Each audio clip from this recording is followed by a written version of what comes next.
clarity is what I've always loved about photography. It's that certain realism that you can capture in an image. When I first started in photography, it was that ability to see things in great detail, that purity of the image. And that's why I switched from doing art to photography. I used to strive to get the clearest pictures possible by using odd films like Kodak Technical Pan 25 ISO. I used to shoot a lot with Kodachrome 25. That was on 35mm format cameras, and then I progressed to medium format as my career expanded into commercial photography, and then onto large format 5x4. But it was always about that clarity and that realism, and that's what I love about photography today, and I try to reproduce that and represent that in my work and my images. It's not difficult to take a good picture of two beautiful women in an alluring pose. The difficulty is in creating the mood and the atmosphere, and what I tried to do with this picture was create that atmosphere by using a background that would bring those elements together, because the background is what forms the layers in the image. It's what gives it the depth and the scale. And if you study the image, you see all these little pockets of light emanating out from different areas of the room onto the boardroom table, the shadows, the strong shadows, the way that I've lit it. And this is the important thing, because it's all of those components combined that are what make the image work. It gives it that drama. And again, I'm not for putting lots of fancy Photoshop effects or Instagram style effects. I want that clarity of the image to come through. This was one of my favorite images from a project that we shot in Iceland last year. I wanted to create this surreal landscape and surreal scene with the model and the landscape juxtaposing each other. This sort of Raquel Welch type scene of 10,000 years BC. That was kind of an inspiration for this shot. And we chose Iceland particularly because of these very dramatic, barren landscapes in many places that look like another planet or look like the surface of the moon. And that's what inspired this shot. It was creating that element of this beautiful woman running away from something in fear in this alien landscape, but have her in this beautiful designer dress that would bring out the lighting and the colour and the vibrance juxtaposed against that incredibly dark and oppressive landscape. To achieve this shot, I used two Para 88 lights on the right hand side highlighting the model, so on my right, and then one large Para 222 on the left as the main light, and you can see that light coming across the floor. I left that light coming across the floor so that it almost looked like a search beam or a spotlight, searchlight from something chasing her, and then added in these alien tripods in the background in post in the final shot. But other than the alien tripods, the shot is pretty much as it was taken. I like to get the shots as accurate as possible in camera. So the technique here was underexposing the ambient, the sky, the daylight by about one stop to bring in that cloud detail, bring in the sky detail, and then expose the model correctly using this beautiful light that you get from the broncolor paras.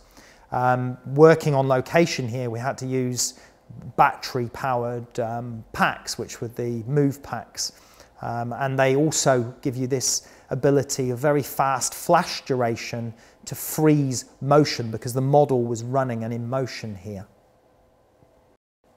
This was a studio shot that was quite complex. It was for a client shoot, and it involved, again, this format of layers and building layers in a shot.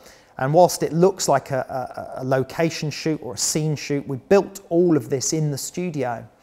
And there was about 7 or 8 lights used in this photo shoot to create these pockets of light, little pockets that you can see on the corner of the fruit bowl and the edge of the unit that the fruit bowl's sitting on, pocket of light on the edge of the mirror or the table next to the mirror, or a pocket of light just on the edge of the chaise longue. And all of these little detailed parts of light were added to add this atmosphere to the image, to create this sort of vintage rouge sort of hotel theme. And then a very theatrical lighting on the background using a large Fresnel, the fluter light, the broncolor fluter, to create this good, beautiful vignette coming around the image to draw your focus in onto the model and the seduction in the pose. And I think we accomplished it really well, the theme and mood of the shot, and accomplishing that in a studio environment. The complexities of a shot like this are actually more about the planning and the research than it is about the image itself. To successfully achieve a picture like this, it's all about pre-visualization. It's about understanding what you want your image to be before you even take it. And I recce'd the location first and planned the shot, sketched the shot, and then when we arrived at the location, we knew what we wanted to achieve. But when we arrived here, the light was in the wrong position, and we had to wait a long time for the light to move position, because unfortunately we arrived late. But I didn't want to let the shot go, so we basically decided to sit it out. And we sat it out for about 7 or 8 hours until the light positioned into a better place. The complexities of this shot from a technical point of view was combining a long exposure, which was about 1 or 2 seconds to capture the flow of the waterfall, and getting the model to stand still during the flash exposure, which then kind of helped freeze her in the shot. And it was a very difficult shot for the model because of the amount of mist and water spray and the cold breeze, but it was knowing what we wanted to achieve and then aiming for that and shooting it to get the result. You don't tend to tackle these type of shots by just turning up randomly and starting shooting, because you won't get very far with that approach. You need to have a really good game plan in mind and a pre-visualization, so that planning, preparation, pre-visualization is what comes together to make the final image. It's a simple studio shot.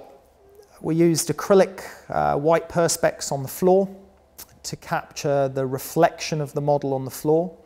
And then in post-production, all I've done is tilted the image at a slight angle just to add a little bit more dynamic to the shot, because if I'd left it completely horizontal, I think it could have looked a little bit stagnant, and I like to add that dynamic or motion and movement in my shot sometimes.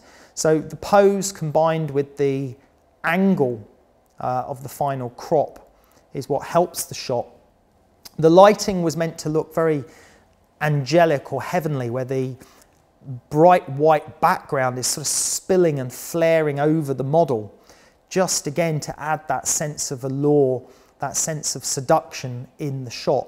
And then there was a slight fill light from the front to just provide a little bit of detail in the shadows and the face. But the lighting from above was simply 2 strip softboxes, the broncolor 130 by 20, 120 by 30 strip lights side by side, illuminating the top of the model. Very fast flash durations are what's required for this type of work. And again, the pre-visualization on this shot was creating this vibrant background, these vibrant colors. So I chose blue and yellow because they're opposite in the spectrum, and they'll create a great level of contrast. I illuminated those background panels, which were just simply large wooden boards that we painted with emulsion. Illuminated those with a couple of softboxes, and then illuminated the model with several paralights, and used the Scoro packs and a very fast flash duration to freeze the model as she was jumping.